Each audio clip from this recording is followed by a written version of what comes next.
Le moment est venu, le moment de décerner le prix des rencontres 2017. 5 livres sont donc finalistes. Je vais les rappeler dans l'ordre alphabétique des auteurs. Le premier, La vie des plantes, d'Emmanuel Coccia, chez Payot Rivage. Il est maître de conférence à l'EHESS. Pour une philosophie de la nature, contre ce qu'il appelle le chauvinisme animalier. C'est une réflexion sur la façon dont végétaux et plantes font monde. Deuxième livre, deuxième essai philosophique finaliste, Contact de Matthew Crawford aux éditions La Découverte. Réhabilitation de la main, du geste, du travail manuel et critique de la perte d'attention générale au monde par un philosophe très particulier, un philosophe qui est aussi un réparateur de motos. Précédent ouvrage de Matthew Crawford, nous vous le recommandons, Éloge du carburateur.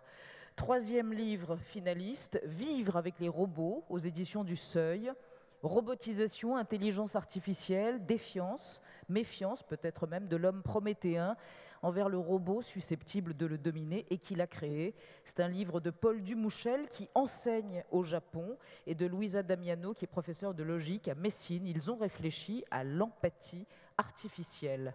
Quatrième finaliste, Zoopolis, une théorie politique des droits des animaux, protéger les bêtes, c'est insuffisant. Will Kilmlicker et Sue Donaldson proposent d'appliquer aux animaux, ces êtres vulnérables, exploités et sensibles, des catégories, les catégories forgées pour les humains quant à la souveraineté et à la citoyenneté.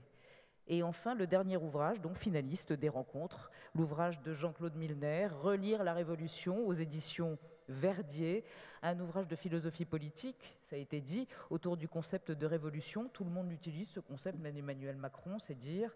C'est un ouvrage également sur les droits de l'homme, horizon de la citoyenneté. Voilà, Charlotte, Robert, le lauréat. Le suspense. Suspense, c'est toi qui ouvres, c'est toi qui dis. On joint tout le jury, évidemment, qui est co-responsable, donc il n'y a aucune raison qu'il se cache derrière. Voilà. Alors, donc, le prix des rencontres philosophiques de Monaco est décerné à Emanuele Coccia pour La vie des plantes.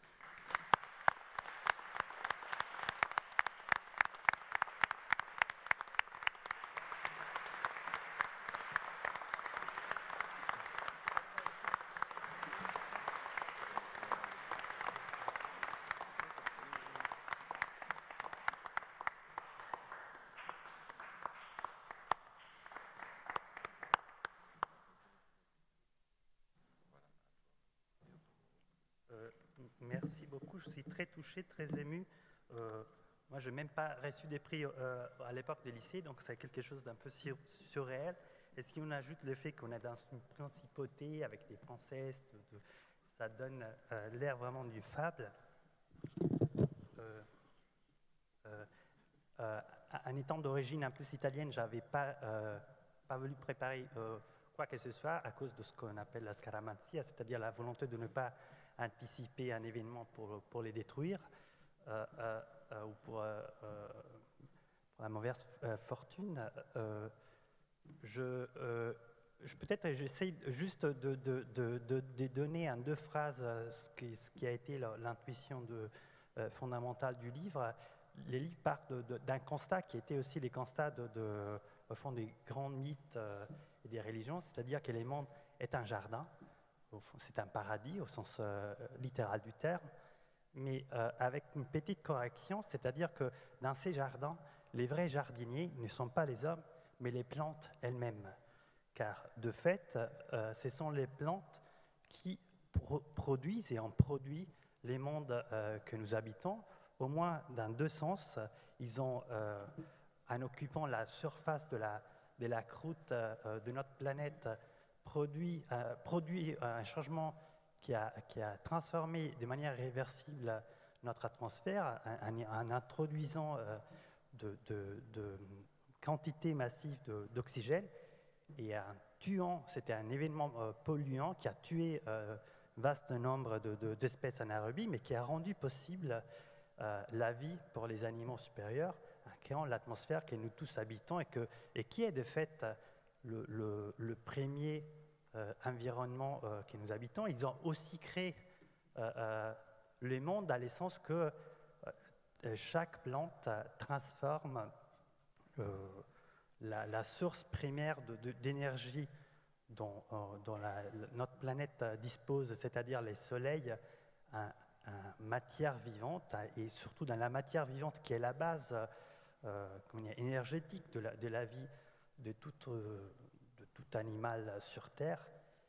Donc notre monde est un jardin. Est un jardin qui est composé surtout par des jardiniers, par une armée de jardiniers, par un peuple de jardiniers. Et troisième peut-être intuition, que le jardinage, cette opération constante de jardinage cosmique qui est la vie des plantes, se perd beaucoup plus sur l'air, sur le ciel, qu'est sur Terre, car de fait, la possibilité de rendre habitable ce monde ne s'est fait pas vraiment en changeant les qualités du sol, de la matière solide, mais en changeant cette portion du ciel qui nous entoure et qui est l'atmosphère. Et en portant sur Terre cette portion du ciel qui est un nœud de nos têtes, qui est les soleils. Et donc l'intuition au fond finale, c'est que la vie du plante nous rappelle aussi une autre chose qu'on a la tendance à oublier, c'est-à-dire que la Terre n'est pas un espace opposé au ciel, c'est juste une portion de cet immense espace qui est le ciel en fait. Et tout dans la Terre est ciel, chacun de nous n'est rien d'autre que une petite portion de matière céleste. Je m'arrête là. Je voudrais peut-être remercier énormément les jurys,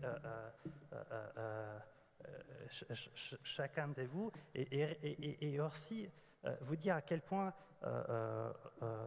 j'étais heureux de participer à ces 2 jours. Je trouve qu'on a parlé beaucoup des transformations liées à notre époque, aux communications, au savoir. Et l'une des grandes transformations, c'est que en fait, la manière d'exister des connaissances et des savoirs a changé. Et souvent, les universités, qui étaient un peu jusqu'à aujourd'hui les dépôts principaux des connaissances, ne s'en rendent pas compte et ne sont pas capables d'inventer des nouvelles formes non seulement des transmissions, mais aussi de production de savoir. Je pense que ce festival, entre autres, en amenant la philosophie en dehors de l'école, à ciel ouvert, en plein air, est aussi un laboratoire moderne, hyper moderne, contemporain, de production non seulement de nouvelles formes de savoir, de contenu de savoir, mais de nouvelles formes d'invention, de partage, de conversation, de savoir. Merci beaucoup.